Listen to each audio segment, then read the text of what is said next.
రాష్ట్రంలో చలి తీవ్రత పెరిగింది. వచ్చే 2-3 రోజులు చలి తీవ్రత మరింత పెరిగే ఛాన్స్ ఉందని ఎల్లో అలర్ట్ జారీ చేసింది వాతావరణ శాఖ. కనిష్ట ఉష్ణోగ్రతలు మరింతగా తగ్గుతాయంది. చలితో పాటు పొగమంచు తీవ్రత పెరిగే అవకాశం ఉందంటున్న వాతావరణ శాఖ అధికారి ధర్మరాజుతో కల్పన ఫేస్ టు ఫేస్.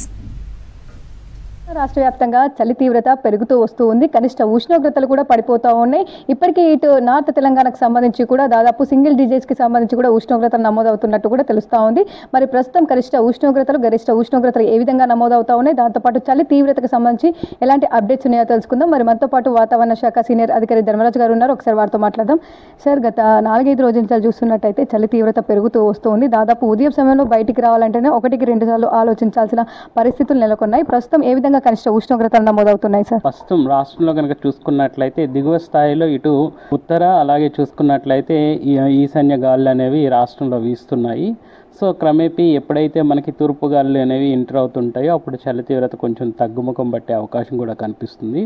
ఈ రోజు రేపు కూడా కొంచెం ఉత్తర తెలంగాణలో కొంచెం చలి పెరిగినప్పటికీ కూడా మిగిలిన భాగాల్లో స్వల్పంగా పెరిగే అవకాశం కూడా కనిపిస్తుంది. ఇప్పటికే ఆదిలాబాద్లో కనుక చూసుకున్నట్లయితే కనిష్ట ఉష్ణోగ్రతలు 10.2 డిగ్రీల వరకు కూడా ఈ యొక్క కనిష్ట ఉష్ణోగ్రతలు అనేవి నమోదవుతున్నాయి. స్వల్పంగా కనుక చూసుకున్నట్లయితే పటాన్ చెరువులో మనకి 9 డిగ్రీల వరకు కూడా ఈ యొక్క కనిష్ట ఉష్ణోగ్రతలు అనేవి నమోదవుతున్నాయి. సిటీ కనుక చూసుకున్నట్లయితే సిటీలో కూడా గరిష్ట స్థాయిలో మాత్రం చూసుకున్నట్లయితే 29.4 డిగ్రీల వరకు కూడా ఈ యొక్క గరిష్ట ఉష్ణోగ్రతలు, అలాగే కనిష్ట ఉష్ణోగ్రతలు కూడా చూసుకున్నట్లయితే 14 డిగ్రీల వరకు కూడా ఉష్ణ తీవ్రత అనేది కొనసాగుతుంది.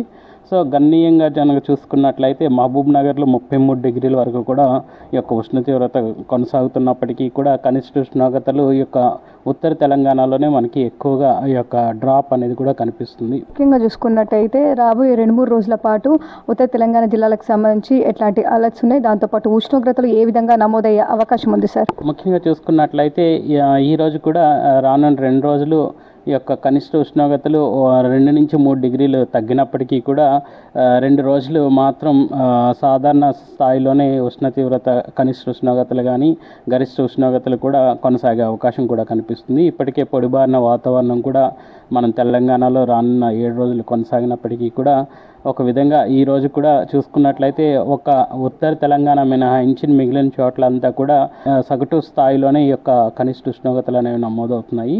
సో రానున్న రోజుల్లో కూడా ఉత్తర తెలంగాణలో 2-3 డిగ్రీలు కనిష్ట ఉష్ణోగ్రతలు తగ్గుముఖం పట్టినప్పటికీ కూడా మిగిలిన ప్రాంతాల్లో మనకి సాధారణ స్థాయిలోనే కొనసాగే అవకాశం కూడా కనిపిస్తుంది.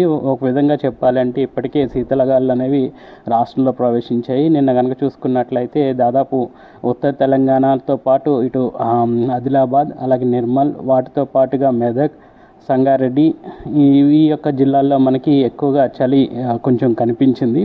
సో ఇప్పటికే నిన్న కనిపించినటువంటి గణాంకాలను బట్టి కూడా ఈ యొక్క ఎల్లో కలర్ హెచ్చరికలు కూడా చలికి సంబంధించి ఇవ్వడం అనేది కూడా జరిగింది. ఈరోజు కూడా చూసుకున్నట్లయితే ఒక ఉత్తర తెలంగాణ మినహాయించి మిగిలిన చోట్లంతా కూడా సాధారణ స్థాయిలోనే చలి తీవ్రత అనేది కొనసాగే అవకాశం కనిపిస్తుంది.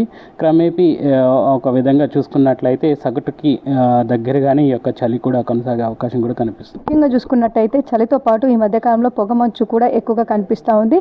ఈ పొగమంచుకు సంబంధించి ఏ విధంగా ఉన్నాయి, దాదాపు ఏ సమయంలో ఎక్కువగా మనకు పొగమంచు అనేది కనిపించే అవకాశం ఉంది సార్? శీతాకాలంలో మనకి ఉదయం 4:30 ప్రాంతం నుంచి 6:30 ప్రాంతం వరకు కూడా దట్టమైన పొగమంచు అనేది కనిపిస్తూ ఉంటుంది.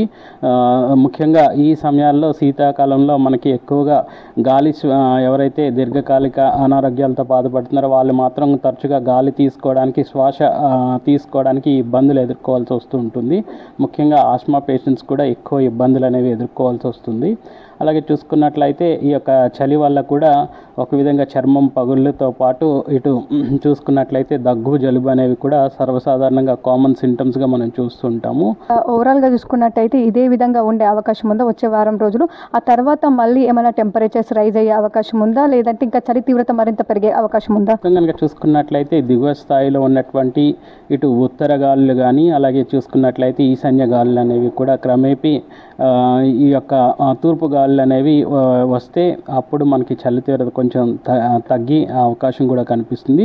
తర్వాత ఈ యొక్క నెల చివరకు వచ్చేసరికి యథావిధిగా స్వల్పంగా చలి తీవ్రత పెరిగే అవకాశం కూడా కనిపిస్తుంది. ఓవరాల్గా చూసుకున్నట్టయితే చలి తీవ్రత పెరుగుతున్నందువల్ల ప్రజలైతే తగిన జాగ్రత్తలు తీసుకోవాలని సూచిస్తూ ఉన్నారు. ఎవరైతే ఉదయం పూట ప్రయాణాలు చేసేవారు ఉన్నారో ముఖ్యంగా 4:30 నుంచి 6:30 మధ్యలో పొగమంచు ఎక్కువగా ఉండే అవకాశం ఉండడంతో విజిబిలిటీ కూడా తగ్గి యాక్సిడెంట్స్ అయ్యే అవకాశం ఉండడంతో తగిన జాగ్రత్తలు తీసుకోవాలని సూచిస్తూ ఉన్నారు. ఇవి వేదికకి సంబంధించిన అప్డేట్స్. కెమెరా పర్సన్ నాగేష్ రెడ్డితో కల్పన, V6 న్యూస్, హైదరాబాద్.